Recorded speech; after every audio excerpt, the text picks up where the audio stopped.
There's a lot of stuff to comment about Rosalina's picture book, so I honestly don't know where to go with it. There is something that appears which is an apricot colored planet that appears out of nowhere. I checked the Japanese version of the storybook, and it is also called apricot in Japanese characters there. So I'm interested in this because, of course, peach is a fruit that is similar to an apricot, if I understand correctly. Apparently, they both belong to, well, they have different links. One of them is via the rose family, which is interesting, the family of roses. So, anyway, the fact that they're so similar fruits and belong to similar kind of families, botanically, I suppose, links the character in the storybook, whom you could assume is Rosalina, but it might not be. But let's say it links Rosalina and Peach to similar sort of fruits, and in the story, a bunch of children come out of that apricot. It's a little apricot-colored planet that starts emitting loads of little star children.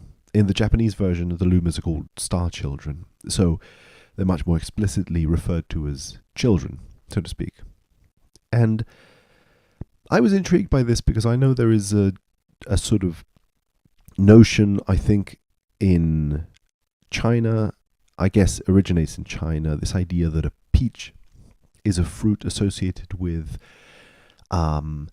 eternity and, what do you call it? Ripefulness, like things being ripe and full of life, something like that. And then there's that story in Japanese folklore of Momotaro, which is a baby that is born from inside of a peach in this case.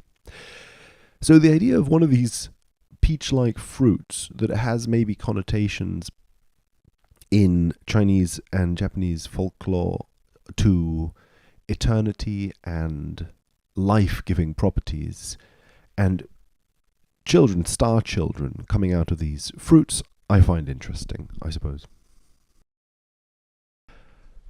It's pretty cold. So I was thinking how the Wikipedia for this game, for Galaxy, says that the development for the game had kept in mind trying to expand the player base at that point in Nintendo's history. So they were trying to make a game that would appeal equally to totally new people who'd never really played video games and people who had been great fans of the Mario franchise for a long time. And I think they also wanted it to be appropriate both for really young people and really old people. So it's this sort of expansion that was happening towards, englobing a greater and greater amount of audience and a greater variety of audience.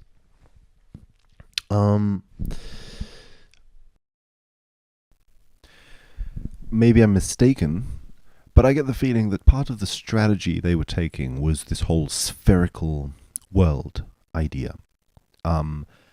Because the spherical world, as I said in one of the early videos for Mario Galaxy, has something about it that lets you walk around as a 3D character constantly aware of where your position is. I think that basically camera positioning becomes easier if you're following a spherical land, right? Because no matter where you walk, the camera simply needs to almost just stand behind you, kind of. Other things that kind of caught my attention, though, in the storybook are... So, expansion, right? The topic is expanding. Nintendo wanted to expand the, the market or the audience, maybe even the playability, make the playability more expansive, more general. And I find it interesting that in such a theme of expansion, they would create a game that in itself is slowly kind of drifting away from Earth. The music for this game is all mostly orchestral, and I think they had tried to do it with um, music with more of a beat to begin with, and it didn't work.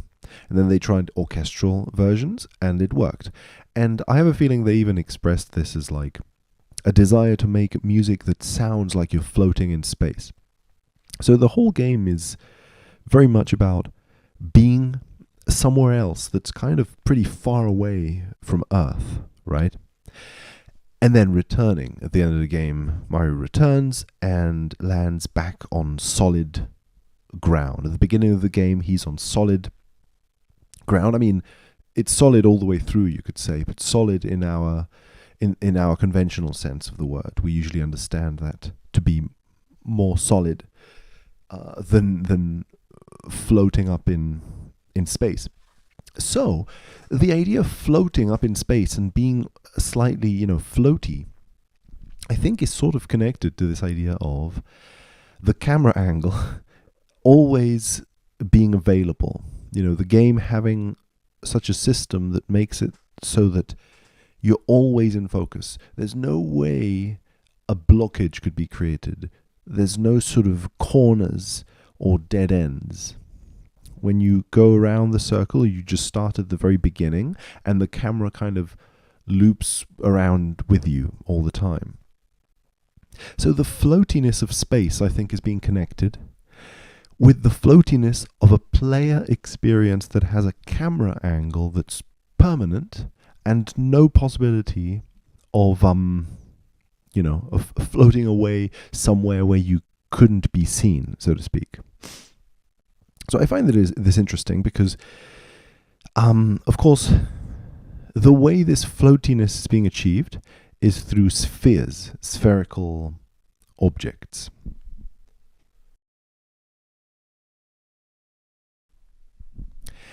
And spheres are like the apricot that the little babies come out of. The babies come out of the center of the sphere. In fact, the center of the sphere is very important in this game, I feel. Centers are at the center of this game. The center of the universe is a theme right here. So how can we put all this together, There's this theme in this game, in the storybook, where Rosalina, the little girl, is sitting on this planet made of ice. It's a really cold sort of planet. And at first it's just a barren ball of ice. But slowly, things start to appear from the ice. I assume this is because the ice is slowly melting, and things can come out. Things that were frozen are able to come out of that frozen state, so to speak. But not only a frozen state, they weren't even visible. Rosalina wasn't even aware that there was stuff in that ice, right? That stuff starts coming out, and it's all sorts of stuff. Furniture, walls, stuff to build a house. And they do. They build a house.